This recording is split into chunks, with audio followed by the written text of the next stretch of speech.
Hello everyone, thanks for joining us today. My name is Jenna Kabady, and I am the Outreach and Technology Specialist for the Western Region TTA Center, a resource of the Administration for Native Americans. I'll be the moderator for today's webinar. Please be aware that this presentation is being recorded. We'll post the recording on our website at anawestern.org. At the end of this session, you'll have the chance to submit a question for our question and answer session. To do so, simply type your question into the Q&A or chat box on your side control panel at any time. With that said, I'd like to welcome everyone. We are the Western Region, and we are the hosts for today. The Western Region is one of 4 regional training and technical assistance centers that are provided by ANA, the Administration for Native Americans. ANA promotes self-sufficiency for Native Americans by providing discretionary grant funding for community-based projects, training, and technical assistance to eligible tribes and Native organizations. ANA's vision is to see that Native communities are thriving. May is Mental Health Month, and today's webinar is Food for Thought, Eating Your Way to Mental Health. In it, we will be exploring the connection between mental illness, food, and food sovereignty. Today's moderators are myself and Quinn Buchwald, the Western Region Program and Event Coordinator.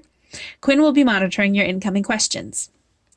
Today's webinar aims to raise awareness of the connection between mental illness and foodways, to share one community's approach for improving food security and increasing mental health, and to inspire you to consider healthy food and increased food sovereignty to improve the quality of life for you, your family, and community. So now I'd like to introduce Dr. Jacqueline Gray. Dr. Gray is a Choctaw Cherokee research professor and associate director at the Center for Rural Health at the University of North Dakota.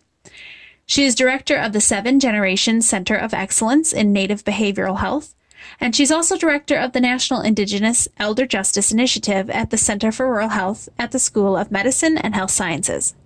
One of her current projects is Wakanyea, the Hope Project with Lakota youth and what gives them hope. She has worked to address health, mental health, and health disparities across Indian country and internationally, working with Maori suicide prevention. She has worked with tribes across the U.S. for over 35 years. We're honored to have her join us to share some of her research into mental health and its connection with food. Jackie? Thank you, Jenica. Thank you for the introduction. The research project that I've done associated with nutrition and food insecurity was done with the Grand Forks Human Nutrition Research Center and looked at Northern Plains Indians. We had a bus that we used that was outfitted for nutrition research, and we traveled out to powwows. This was our team while we were doing the research. And we wanted to look at the relationship between physical and mental health, nutrition, and food security with Northern Plains Indians. We would take the mobile research lab out, put the awning out, set up around the circle for the powwow, put out the tables and chairs and the ice water, and people would come and sit down and complete our surveys. We tried to put out signs that tell them what it was in the tribal language, whenever that was available. We would also get people's blood pressure while they were completing the surveys. And after they finished, we'd go inside and do height and weight measurements. We'd calculate body mass index, and then provide water bottles with ice water that was available for them to refill them throughout the weekend, and wild rice when they completed the survey. We had a total of 458 people that participated, and about 40% were male and 60% female. We had a nice distribution as far as the educational level. About 40%, well, let me say less than 10% had not completed high school, about 30% had completed high school, and then The other 60% had some technical school or college or graduate school as far as their education. The age range was from 18 to 78 years of age, with an average of about 38 years. And about 43%, 44% were employed full-time. About 10% were employed part-time. And then we had others that were volunteers, students, or homemakers, or were unemployed or retired. Of our group, the majority, about 2/3, were single, either single, never married, or separated and divorced, or widowed, and only about 1/3 were married or partnered. The distribution of the income was pretty even across the various income groups that we had. And then when we looked at the health measures, we looked at blood pressures. We had some, that were very much in the normal range, some that were low, and we had a number of them that had really high blood pressure. And as we talked with people, many times, especially the elderly, hadn't taken their blood pressure medication. And so we spent some time talking with them about the importance of taking their medication as it was prescribed. The heights from 5 feet to 6'4" on the men, and from 4'8" to 6'1" on the women. The weights went up to 467 pounds on the men and up to 343. We didn't really have anyone, according to the body mass index, that was underweight, but the overall average was in the obese range. We had some that were very concerned about that because they played basketball and did all kinds of other activities. And so we had to talk with them about how body mass index is a calculation, and muscle weighs more than fat. And so people that have quite a bit of muscle may score on the range as obese, even though they're very healthy. When we looked at food insecurity, about 1/4 of the participants were food insecure with in some way, and about 10% were food insecure with hunger. This was predominantly women with children who would make sure that their children had food, whether they ate or not. And then quality of life looked at a number of different parameters. And low quality of life, or very low quality of life, was a high risk factor for depression. And so you can see that about 1/4 of our participants were in that low range to where they were high risk of depression. We had several mental health measures that we asked people to complete. And it showed that about 20% of our sample were depressed.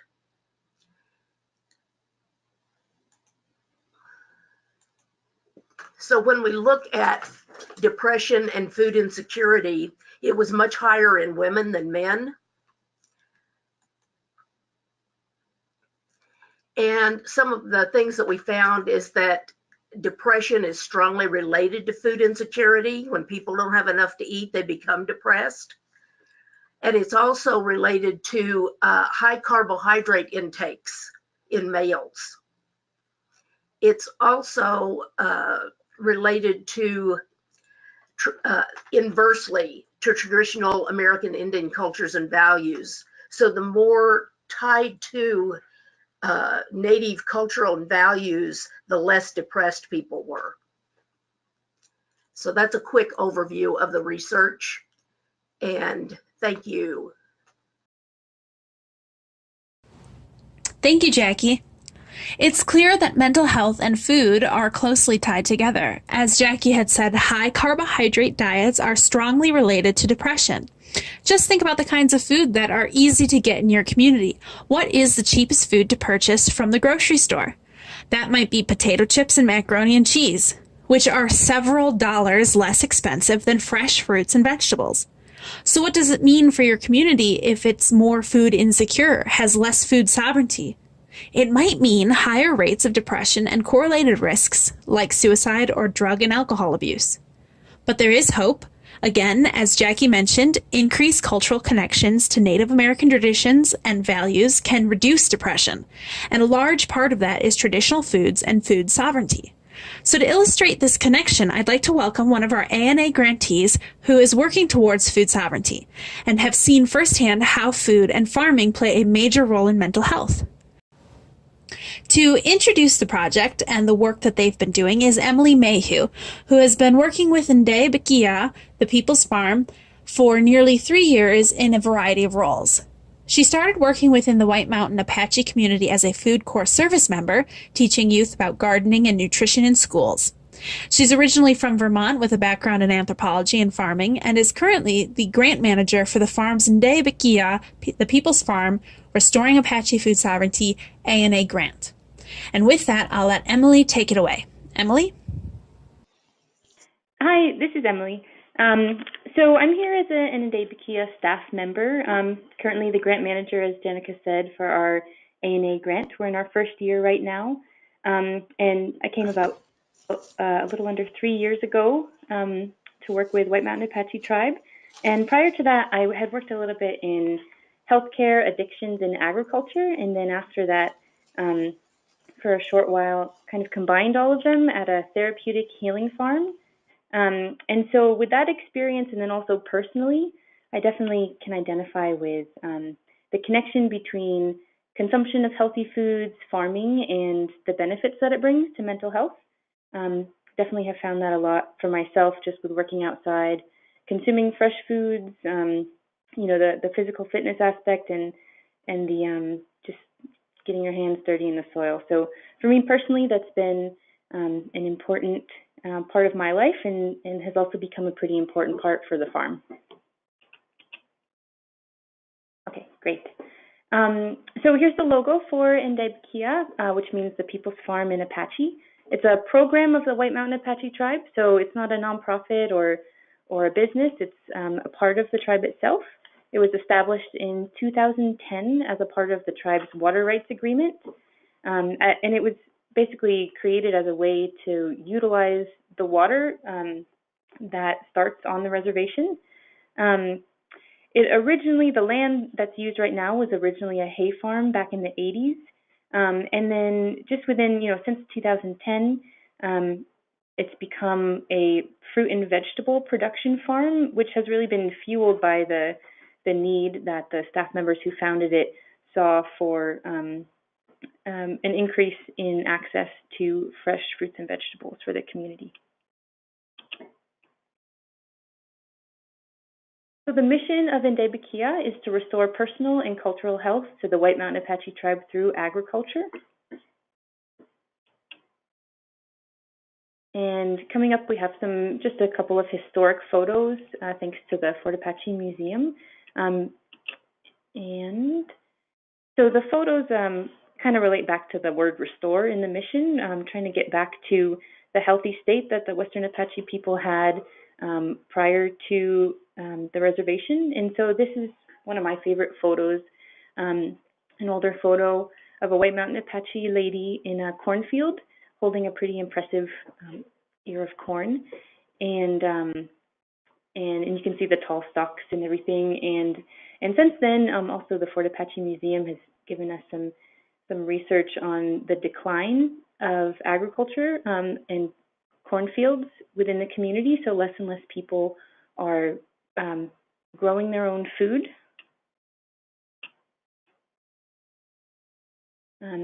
Another pretty old photo, and it looks like in this one they're making tulipai, a traditional fermented corn drink.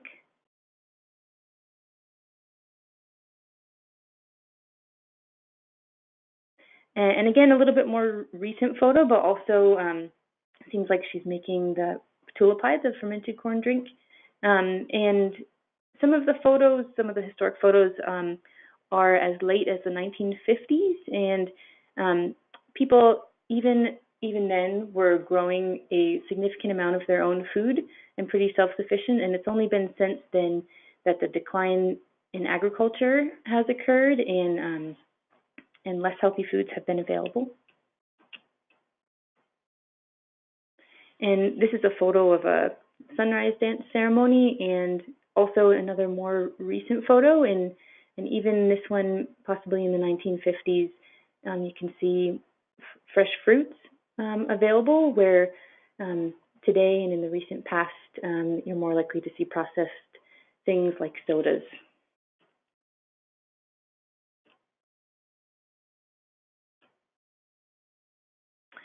So then that brings us to the farm. So here's kind of an older picture of the farm. There's a lot of weeds, but we've been working on that, and it's expanded a lot since 2010. And so we're growing, a variety of fruits and vegetables, both traditional like corn and Apache squash, as well as non-traditional like lettuce greens that we provide to local schools and institutions in the community. This is our production manager, Clayton Harvey. Here's him in our greenhouse with his starts. And mostly we have just a lot of photos to kind of show you what we've been working on for the past several years and what Clayton's been working on for a while, developing the farm.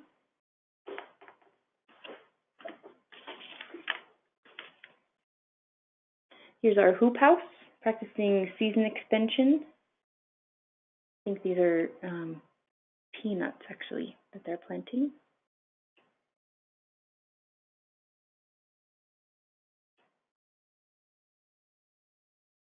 And a big focus has been corn. This is our cornfield last year, and it was the most successful that the farm has had to date. So a huge emphasis is on those traditional foods, the traditional seeds.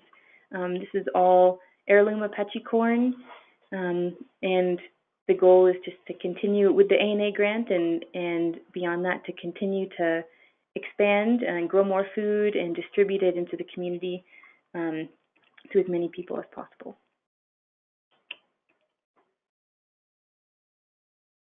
Here's a more non-traditional crop. Garlic has also been a successful one that we've had, and also another one that's been expanding every year, and so we've been really happy about that.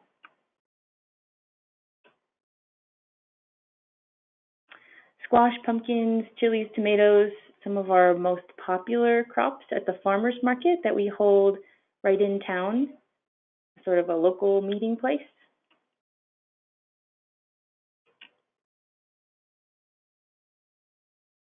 Here's our farmers market. So in addition to selling to local institutions such as Rainbow Treatment Center, local Head Start, one local school, we have our farmers market. We set up in a parking lot, and we try to reach as many people as possible and sell our fresh produce.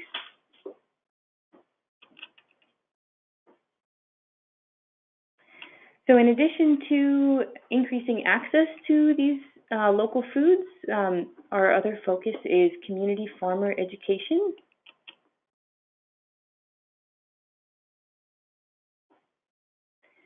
Through our ANA grant, we've currently started our 6-month-long farmer training program that trains 30 community members to learn the basics of farming, starting orchards, irrigation, all of the topics that we consider to be important for self-sufficiency and as well as wild foods, growing traditional Apache wild foods, harvesting them.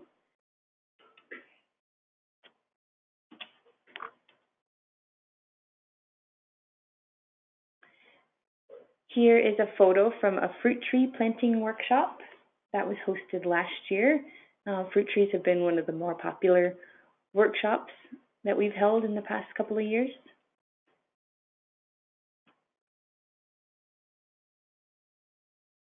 And the other focus for the last several years, or really since the creation of Ndee Bikiyaa in 2010, has been including youth. And when it comes to mental health, I think one of our strategies has been really teaching kids about fresh foods, farming as a way to cope with different kinds of mental health problems that may occur, and not directly, but just as far as giving them an option and the education to know that they can come to the farm and they can always garden in their backyard as well.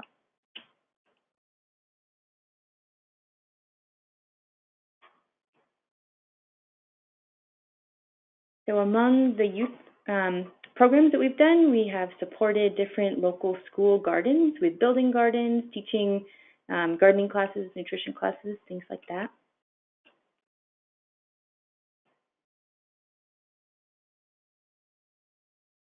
Within those classes, we've tried to get kids to be outside as much as possible, being active, tasting things, planting the seeds themselves, taking care of it, just trying to get them as involved in the process as possible.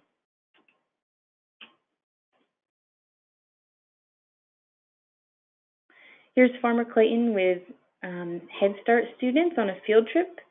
A number of schools come by each year to do field trips, especially the schools in the Head Start program where the food is provided in the cafeteria. So that's always a big hit. And we have the kids taste different foods. I think they're tasting tomatoes in this photo.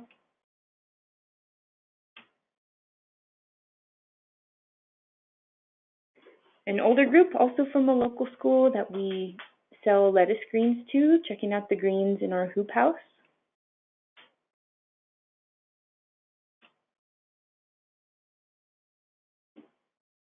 So in addition to that, for the past 2 years, we've done a youth summer camp, a week-long camp for 5th through 8th graders, and here are kids doing a seed activity. You can also see some of their t-shirts are drenched. There's always water balloons involved, and that's usually the favorite for most of them.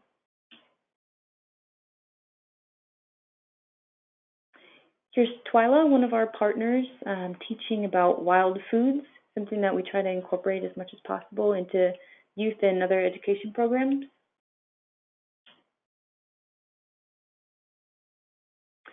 And with our first summer camp, we included butchering, kind of a daunting task, but it turned out pretty well, having the kids involved in the butchering process.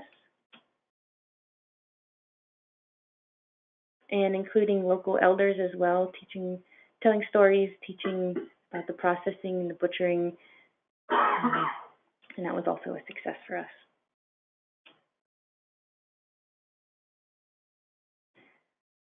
Farmer Clayton again, in the cornfield. This is last year, talking to kids. Again, trying to have them as involved as possible, pulling weeds, planting squash as well.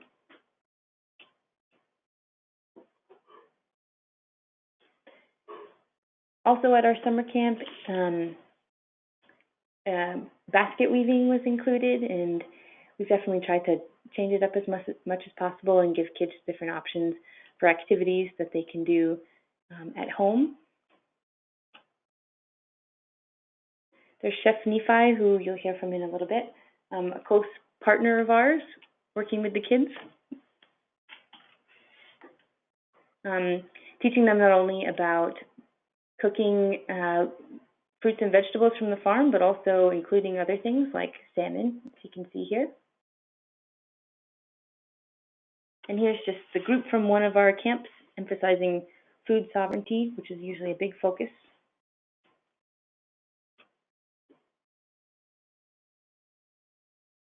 And lastly, one of our most consistent events has been the annual Apache Harvest Festival.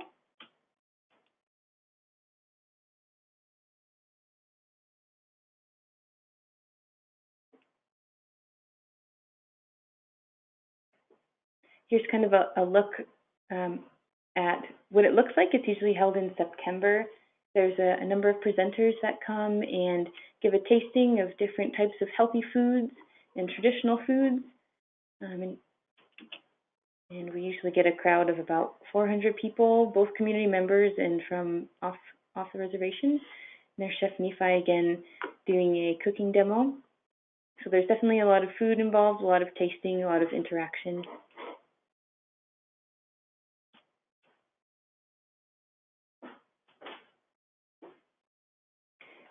And I believe this is my last slide, just another photo from Harvest Festival with our rainwater tank, always trying to emphasize food sovereignty in the community.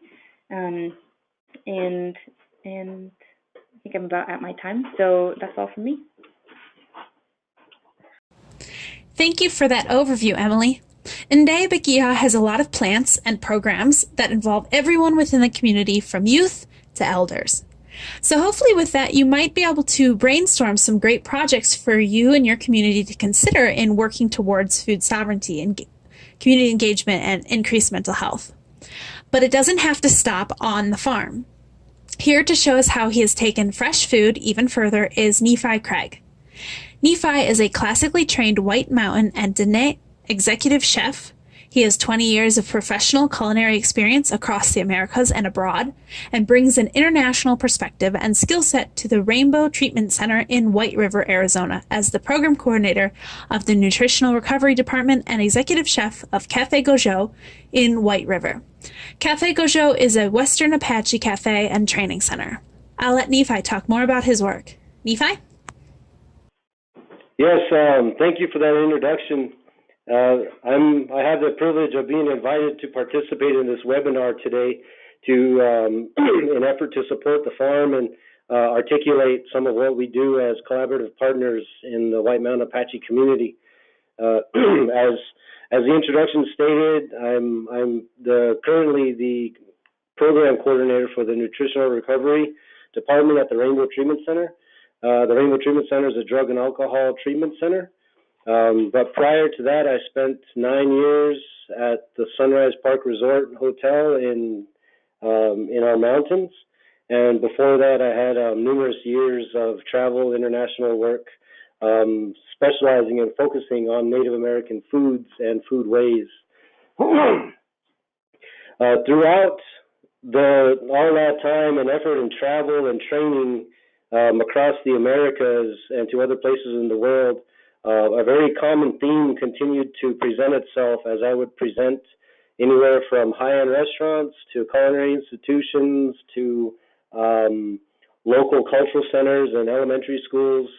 A common theme that tribes were presented with when it came to public health disparities and food-related disease was access as a barrier. So a lot of times food access for community members, the know-how to harvest wild foods, the know-how to grow foods, and the know-how to cook and prepare foods seem to be a common obstacle from coast to coast throughout Indian country. What the farm at Ndee Bikiyaa represents is a very powerful and humble step forward in that it has the capacity to keep native foods in mind, basically keeping native foods in mind. The Ndee Bikiyaa serves as a gathering place. It's an amazing place that has stimulated all different forms of education among all different age ranges in our tribal community. So before coming to the Nutritional Recovery Department, there was a number of years I spent working in the Nutritional Recovery Department at Rainbow Treatment Center. We are collaboratively working with Ndee Bikiyaa. Inside Cafe Gojo, we plan to utilize as many ingredients as possible produced locally in the farm. We've got a currently running nutritional recovery program that focuses on teaching and learning, and basically along those same lines of accessibility as an obstacle, we want to sell food products to our community members inside the cafe. So the theme being keeping native foods in mind. And there you see on this slide a logo of some of our department's work. This slide here, this image is from years ago. The history that we've been sharing as collaborative partners goes back to about 2010 or 11. Throughout all this time, throughout all the years, Ndee Bikiyaa has consistently been able to produce quality produce that myself as a trained chef see the immense value of.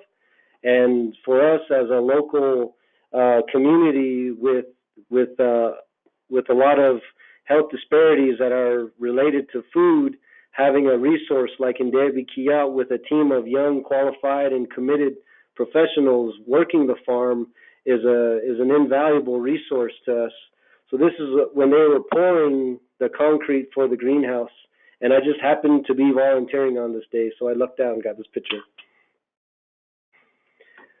Here's an image from Sunrise Park Resort when I was the executive chef at that post for almost 9 years. And as you can see, Farmer Clayton taking time out of his day to drive about 45 minutes from Ndee Bikiyaa to the mountains at the ski resort at about 10,000 feet to not only deliver his ingredients, but also to present and articulate food sovereignty to my then culinary team.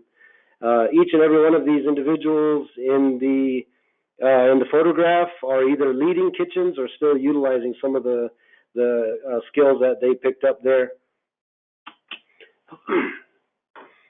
Here's an early image from about 2011 of a gathering. This was a Native American Culinary Association conference that Ndee Bikiyaa supported by allowing us to host a number of Native chefs from across the country.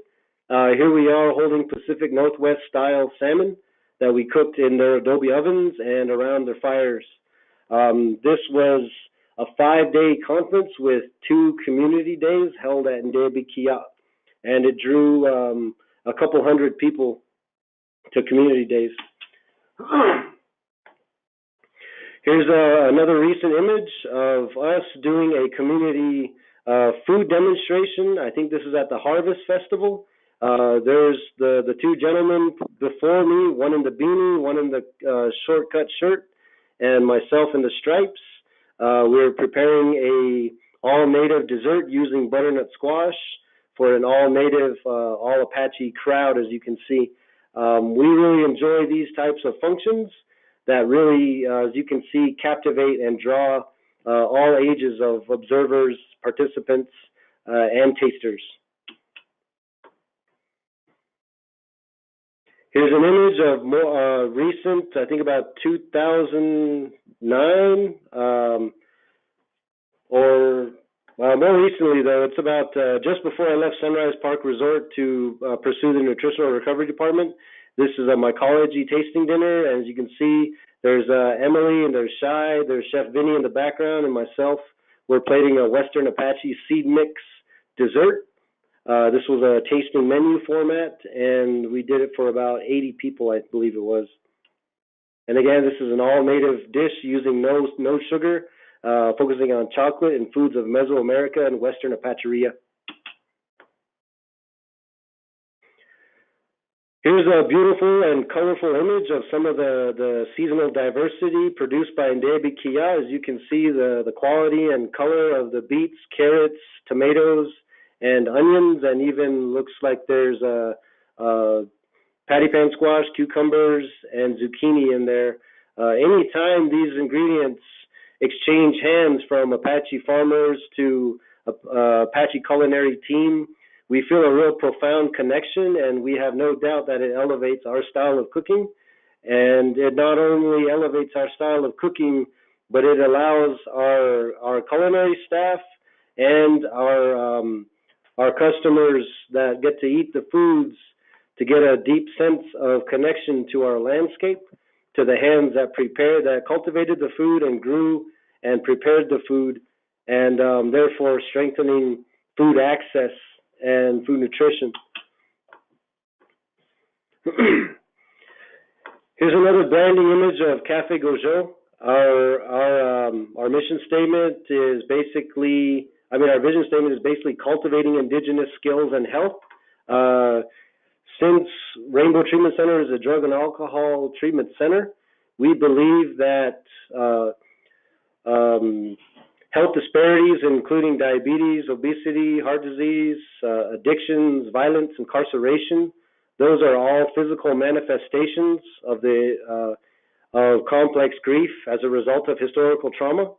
So we feel that taking a biopsychosocial and cultural approach to healing and mental health by utilizing foods as an axis for learning is our approach both at the farm and inside Café Gojo.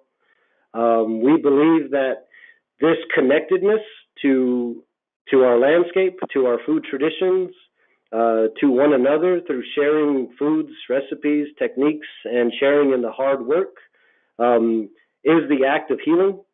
We are a community in recovery. We are a traumatized community, so therefore we take a trauma-informed approach to our works. We believe that recovery is an action-oriented and solution-focused work. So what better way to approach that work than through hands-on experiential learning at Ndee Bikiyaa and Café Gojo.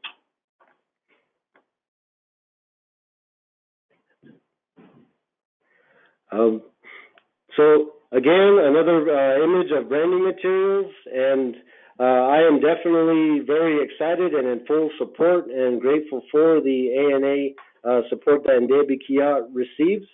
It allows us in the community to circulate ancestral knowledge as opposed to exporting it, circulating ancestral knowledge for mental health. What we believe in our nutritional recovery department is that mental health is definitely about what one person thinks, but also maybe even more so about what one person sees in their environment. So Ndee Bikiyaa is a model for action-oriented work ethic and recovery and healing. And so it parallels with some of the themes of Café Gojo in our work as well. So we are definitely grateful, supportive, and enthusiastic proud partners of Ndee Bikiyaa. Thank you, Nephi. And now that we've heard the statistics and learned more about the projects and how you might apply them in your community, I want to introduce Grant Gatewood, who has a deep and personal connection to the work and mental health. Grant is a 24-year-old White Mountain Apache skateboarding farmer. He's been working with Ndee Bikiyaa, the People's Farm, off and on since he was 15 years old now, and is now a full-time employee of the farm, working to grow fresh foods for his community and share as much knowledge as he can in the process. He is a skilled tractor operator, but also loves transplanting seedlings in the greenhouse and takes pride in stewarding the White Mountain Apache land. Grant? Hello. Yeah, like you said, my name is Grant Gatewood. Thank you for the introduction. I've been around the farm for a while, from where we were just watering things with just water buckets. You know, I started off at WIA, which is the Workforce Investment Act, and I kind of wanted to talk to you guys about like my own experience in the mental health and how like farming is healing in a way for me. So I'm alcoholic. I'm an addict, and before I got this job, I was in a real like slum, and I used to do drugs and drink every day, and it got to a point to where I contemplated suicide. So I have a lot of grief and a lot of shame and guilt because I lost my mother to heart failure, and I was her caregiver. So after she passed away, I felt like a lot of that was my fault. So I went to drinking and doing drugs and didn't know how to cope with things like that. And it got to that point to where I was contemplating suicide. And then I went into the Rainbow Treatment Center that Chef Nephi works with. Did a 6-week intensive inpatient training. Then after that, I did a second phase, which is outpatient, probably for like about 3 months. And then I was fortunate enough to go into this work in the wellness program that they have available for people who are eligible. And so when I got into the work in the wellness, they tell me to go find a job site, and the farm is the only place I really been, only place I only really worked. So I went down there.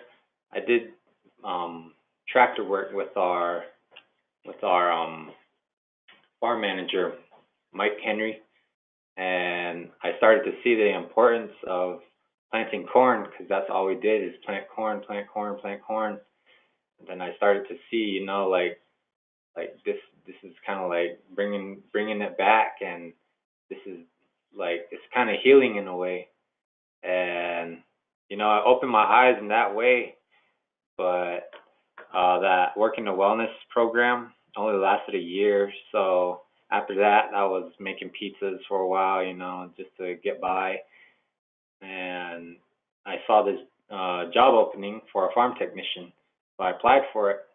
And I'm blessed enough to be sitting here talking to you guys, and it's just helped me so much. I just thought that it was a bunch of putting the seeds in the ground, watering, and just watching it grow. But there's so much science that went into it, and there's so many reasons why we do it.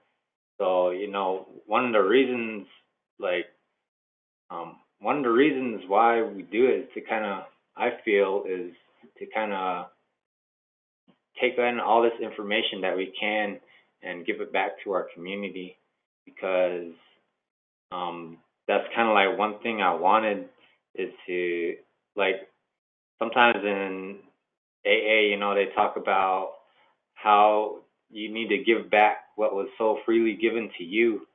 And if I were just to take in all this knowledge and keep it for myself, that would be selfish. But I see a lot of healing in this, and our community is really hurting.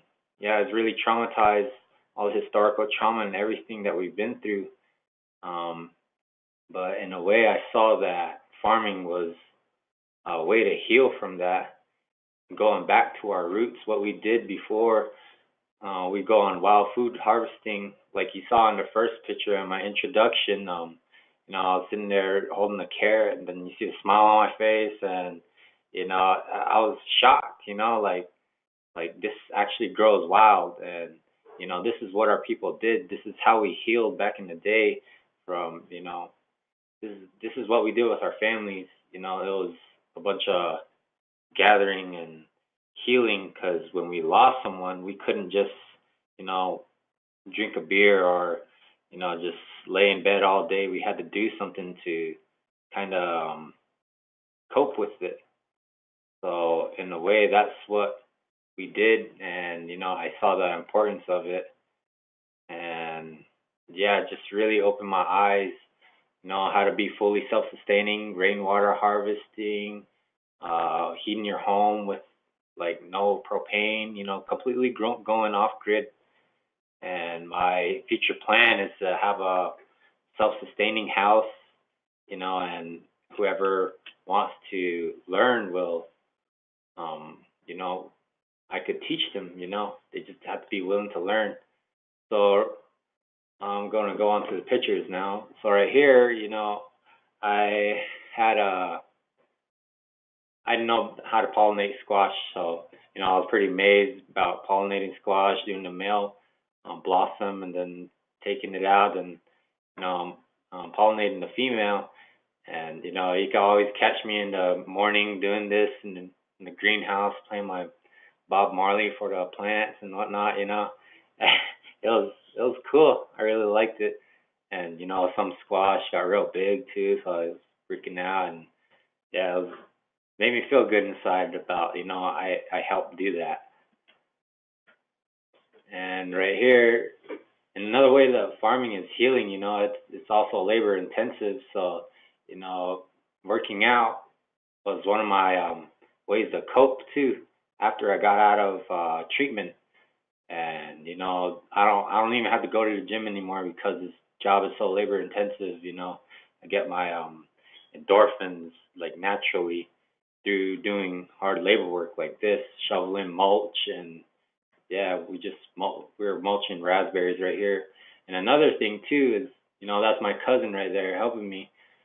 We don't only want to be growing the healthy food and giving it out to the community saying that it's healthy.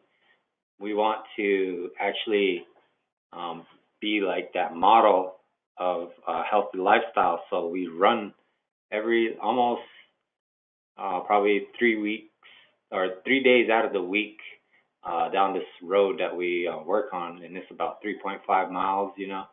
So we kind of actually want to be that model of healthy living and healthy eating.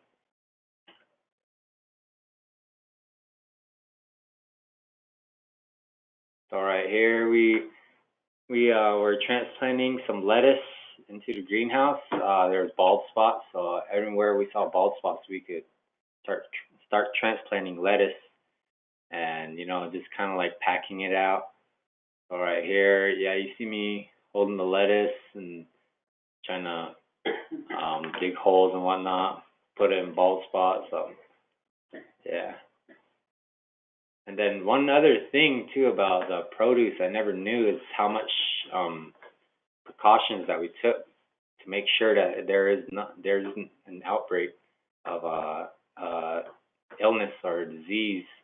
So the whole washing and sanitizing, like all the food contact surface areas, and washing your hands, make sure you're not coughing, and the whole triple rinse method, and just in that too, I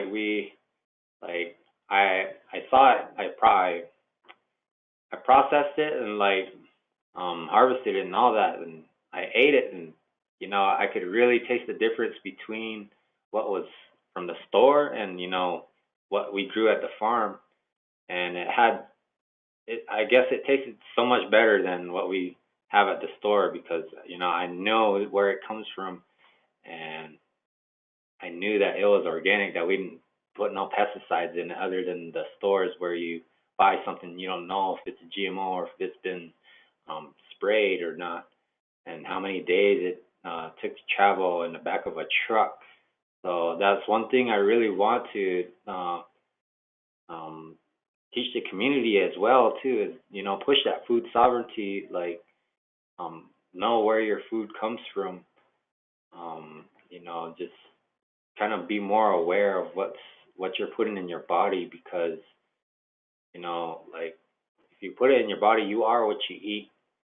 So if you're eating nothing but GMOs, you're probably just a bunch of chemicals, and that doesn't really help.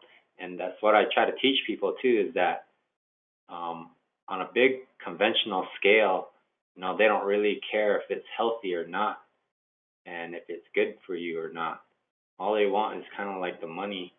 And that's another thing that I want to teach everybody too, is that it's just to know where your food comes from, and it does taste better. Ours does taste better. I can say that with pride. And yeah.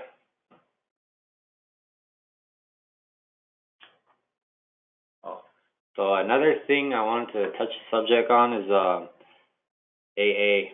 AA felt like after a while of doing this farming, I tried going back to AA, but it just doesn't work for me. And I was wondering why. I sit there and wonder, man, why doesn't it feel like it's helping anymore? Because that was my place to vent and all that. But in all reality, for me, it feels like AA is a lot of the talking about our problems with alcohol, and it's a lot of talk, a lot of repetitive stuff. With the farming, I feel like it's my new place, is to it's actually putting in that work to do something to make that difference within the community. Do something so we can teach these kids to cope with their problems like this, instead of going to alcohol, because we don't want them to go down that same road that we've been down, and really try to aim at the youth too as well, because they are our future, and we don't want that historical trauma to be repeated, and all these characteristics be repeated. So in a way, the farm is my new sanctuary, my new AA place, I guess, where I feel comfortable. We can talk in the fields, we laugh, tell crazy jokes, crazy stories, and when it really gets down to it, we can talk too, like one-on-one, real serious stuff, and it's just a bunch of healing too, because you're helping out the community in turn, but trying to help yourself. But overall, I feel like the farm has given me. I've been blessed to be working at this farm and see what's going on, and to actually be a part of food sovereignty and pushing it, and and trying to heal, because that's pretty much like all everybody needs is a bunch of healing. Thank you, Grant. I know that today's webinar may be a lot of information to take in. It may be surprising information, or it may have inspired you to think about projects to help your own families and communities. So I want to take this opportunity to put you in contact with the presenters today. They've graciously agreed to be available if you have any questions about what you've heard or want to talk more about the work that they're doing. Mental health can be a serious issue, and I personally believe that this is a topic that isn't talked about enough. So please jot down these emails if you want to reach out. I'll give you just a second.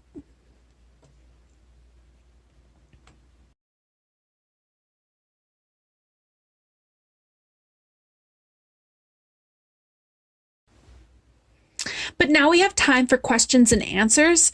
If you have a question, feel free to enter it into the question box in your control panel.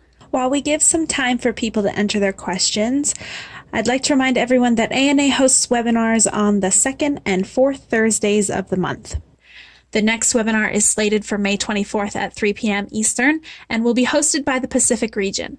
Keep an eye out for their information on their website at anapacificbasin.org to register in the coming weeks. The topic will revolve around community involvement and engagement by highlighting voyaging canoes and community. I'd also like to remind everyone that ANA hosts free in-person project planning and development training at locations across the United States and in the Pacific. So if your community is interested in designing projects that focus on food sovereignty or mental health, like the projects you've heard today, keep an eye out for these upcoming trainings that typically take place in the late summer and early fall. Quinn, do we have any questions at this time? Yeah, let me read them. So far, the first question was if we'll be mailing out the PowerPoint. Okay, yeah, so we are going to post this webinar on our website, and along with that, there should be a link to download the slide set.